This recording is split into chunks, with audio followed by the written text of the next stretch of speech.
So there's this one really cool little paragraph at the end of the little blurb in the tour book. Work together, play together, frighten small mammals together. Are we having fun yet? Yes, we are. And that, now that I think about it, is why we do what we do and why we keep doing it. We have fun together. How boring would it be if we didn't?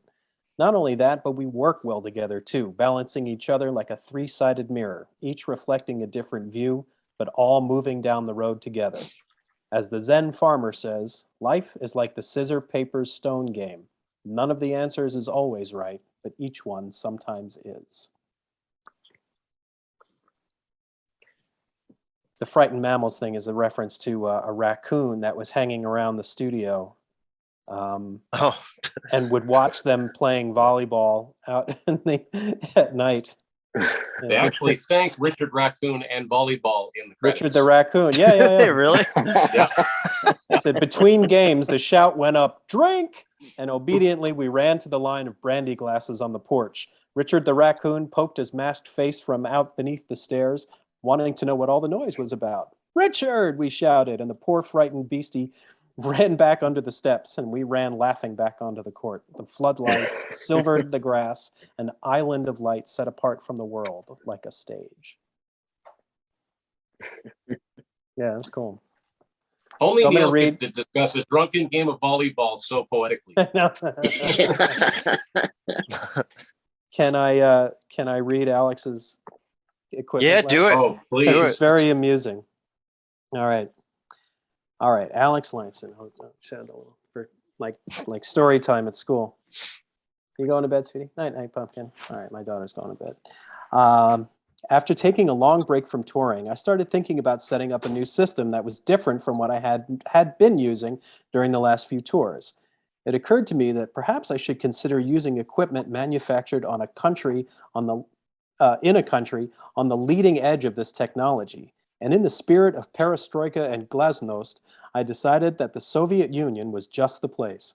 I arrived in Moscow and made my way to the local music shop, Large Fun Music Store, and spoke to the sales comrade about the latest in the musical equipment. First thing, you are coming to right place. Second thing, I give you best deal this side of Leningrad, and I want you to know I am losing rubles on this deal. Nobody can ever say Yuri Listinsky tried to rip them up. Feeling assured that I wasn't getting rubble for my ruble, I asked Yuri to show me what he had in the way of guitars. He returned 10 minutes later with the strangest guitar case I'd ever seen. It was quite flat and about ½ meter square, made of plywood, with a long nail hammered to the top and bent over to use as a carrying handle. This is last model in whole Soviet Union and was sold to this guy from Kiev, but he never called me back today. So even because I will get in trouble, I will sell to you. What a deal, I thought. Okay, Yuri, I said, let's have a look at it. Yuri opened up the case by prying with 2 screwdrivers at either end and keeping his foot firmly on the carrying nail. When he finally got it open, there was this thing. It sort of looked like the shape of a guitar, but in place of the pickups were these magnets like we used to have in school with the red painted ends. And in place of the volume control was an on-off switch that looked as if it had come out of a household fuse panel. Oh yeah, it also didn't have a neck. Oh, you are wanting neck too, he said, surprised. Neck is extra, but I can order for you. Be one here for 4 to 6 months, maybe. Okay, I said, forget the guitar for now. What about amplifiers? Best amplifier in world I have in stock right now. It is called Chromi, and it come already with speaker. It is new modern design and also is good for heavy metal sound because it is made from pure and complete iron. You are first you are first to solder wires into electric plug on wall in house, and after to maybe stand back for maybe 1 minute. Is good to wear big orange rubber gloves when making amplifier to work. It is good amp, but sometimes is maybe breaking, and so is good buying one more amplifier for spare part. Is nice green color, don't you think? Yes, well, I asked about the price anyway, thinking it could make a decent fridge at least. "You'll have to ask, you are not affording it," he said. He answered me.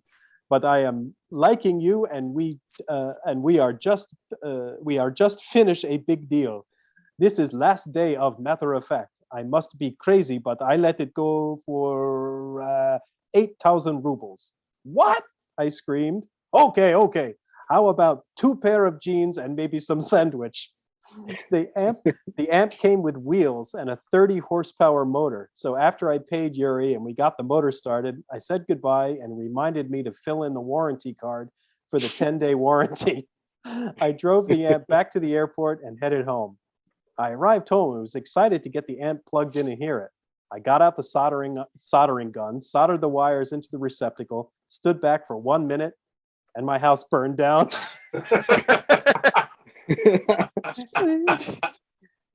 I kind of liked my old gear. Considering when he wrote that too is really funny. I mean, that's the end of the Cold War. Right. And all of that. That was what Red Tide was about the whole time. Yeah. Oh yeah. There.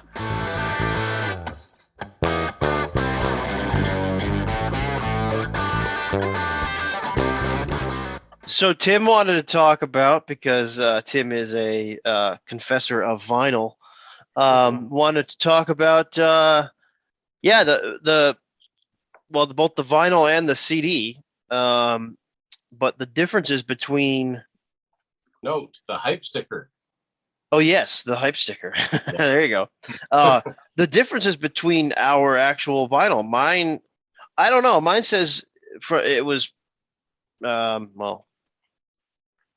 it says printed in Canada. I don't know about yours, but no, mine's U.S. Okay, well that's funny because I'm in the U.S. and you're in Canada. But this is what my What's up with that? vinyl looks like, and why don't you show yours, because it's bad Totally reflection different there. But so this was the first Rush album to come out on Atlantic Records, and I really they went back to an older like 60s, 70s style label for this, because most Atlantic releases in the 80s, if they weren't customized, they were red and green, like they were red on one side and green on the other. And that's the album. That's the album you bought in '89. That's the one that you got when it came out, or is that a no? I bought this. I didn't buy this until 1998 on vinyl. Oh, okay. And I did buy it in. I bought it in Portland, Maine, so I did buy it in the States. So I just always thought that was really cool. But I think it's cool that Brian's looks so different. He's got a Canadian anthem version. But the other thing that's different is the CD. So I've got a Canadian CD, and Ryan's is American. They're totally different. I'll open this up so I don't get the glare so much. I had the American CD. Yeah, so it's just red. It's my vinyl. I don't know when I bought my vinyl. I don't know, in 2012 or something. It was used, but this is my CD, the American version. So silver, totally different. Yeah, it's interesting. It's cool that they did that, because then you got different, versions of everything. I'm sure there's probably, see on eBay sometimes there's like Japanese versions of some of these records and such, which are slightly different too.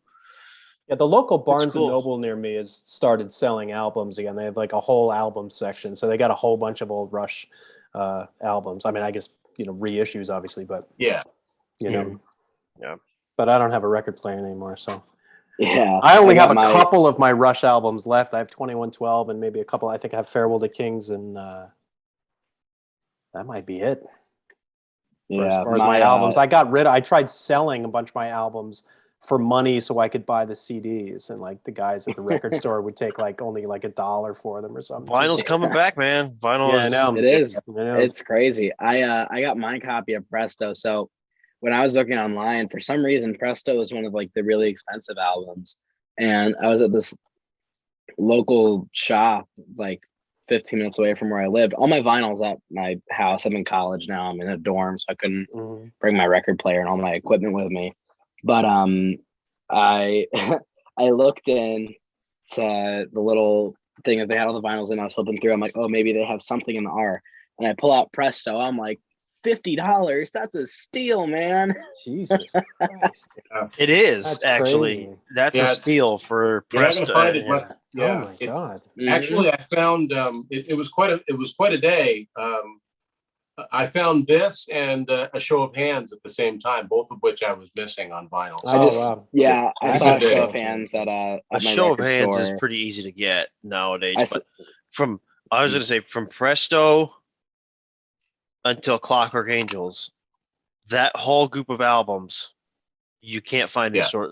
They're just you can find up to hold your fire. Well, is that's cheap. because This yeah, Barnes that's and because- Noble had counterparts. I saw Presto; they had counterparts on vinyl too. Wow. Well, whenever Okay. that was, I don't know, but you better go back and buy them if they still have Yeah? them. Okay. They're worth a Oh, lot of dude. money. The, but, yeah. Up through Hold Your Fire, Show of Hands, that's all the Mercury albums. So those have been reissued at least a couple of times. That's why. Okay. But the Atlantic ones, you certainly don't see as much. And Presto was the last one to come out in North America on vinyl originally, like Okay. in its day. You know what I mean? Because after that, they Mhm. just stopped with the vinyl. You wanted to find an expensive vinyl, look for Chronicles on vinyl. Holy Oh, cow. man. That's Yeah. a 3-record set. I think the cheapest one is from Spain or somewhere, and it's like $300 and it's used. Oh my God, that's crazy. You That talk was about funny that you expensive said vinyls. Vapor Trails original. Well, that's expensive too. I settled for the remix Wow. one. on So did vinyl. I. So did Yeah. I. Yeah. Mhm. Yeah. Yeah. But Yeah, I was going to say, Ryder, it was funny that you said you didn't have any of your stereo equipment, but I was telling the story before you joined us that I had to get this album on cassette when it first came out because I was in college at the time. It was my senior year, and it came out the week that I was home for Thanksgiving, and my CD player was back up at school, and my parents didn't have a CD player. So I was like, I have to listen to this album this week. So I bought Mhm. the tape. Yeah. I love it. You I know? love it. I've done things Yeah. like that. I love that. Yeah. You gotta have it. It's it's out, so you gotta have it. Yeah, Mhm. yeah. Cool.